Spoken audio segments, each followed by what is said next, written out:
অবশেষে প্রতীক্ষার অবসান। দুটি রাস্তার শিলান্যাস করলেন করণদিঘির বিধায়ক গৌতম পাল। শনিবার করণদিঘি ব্লকের দোমোহনা ও গোপালপুরে দুটি রাস্তার নির্মাণ কাজের শুভ সূচনা করলেন করণদিঘির বিধায়ক গৌতম পাল। অনুষ্ঠানে বিধায়ক ছাড়া উপস্থিত ছিলেন উত্তর দিনাজপুর জেলা পরিষদের সভাধিপতি পম্পা পাল, করণদিঘি পঞ্চায়েত সমিতির সহ সভাপতি খগেন্দ্রনাথ দাস সহ দোমোহনা গ্রাম পঞ্চায়েতের সদস্যরা।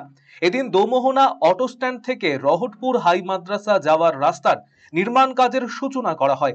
গোপালপুরে একটি রাস্তা নির্মাণ কাজের সূচনা করেন বিধায়ক গৌতম পাল জানিয়েছেন, দোমোহনার রাস্তাটিতে মানুষের চলাচলে ভীষণ সমস্যা হয়। এই রাস্তা দিয়ে সাধারণ মানুষের পাশাপাশি ছাত্রছাত্রীরাও চলাচল করে থাকে। এই রাস্তাটি নির্মাণ কাজে প্রায় 7 লক্ষ টাকা বরাদ্দ করা হয়েছে। গোপালপুরের রাস্তাটি নির্মাণ কাজে প্রায় 3.5 লক্ষ টাকা বরাদ্দ ধরা হয়েছে।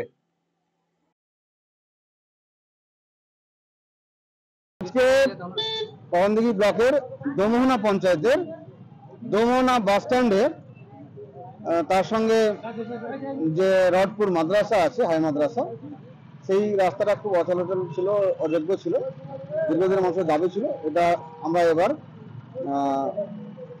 পুরো রাস্তাটা ঢালাই করার জন্য আজকে রাস্তা উদ্বোধন করলাম। 50 ফিনান্স থেকে করা হবে। 7 লক্ষ টাকা আছে, আমরা আরো 5-6 লাখ টাকা দিয়ে পুরোটা করতে চেষ্টা করছি। টোটালে কয়টি কাজের উদ্বোধন হলো আজকে 2টো কাজের উদ্বোধন হবে। আমরা তো সারা বছরই কাজ করি, আর আমরাই কাজ করি।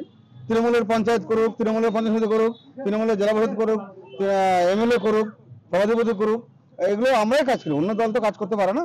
এখানে হাজার হাজার লোক যাতায়াত করে, ছাত্ররা যায়, গাড়ি ঘোড়া সবসময় চলতি রাস্তা, 24 ঘন্টা 24 আওয়ার্স এখানে গাড়ি চলাচল করে। এই রাস্তার খুব প্রয়োজন ছিল, মানুষের দাবি ছিল, আমরা রাস্তাটা করতে সক্ষম হয়েছি। খুব ভালো লাগছে।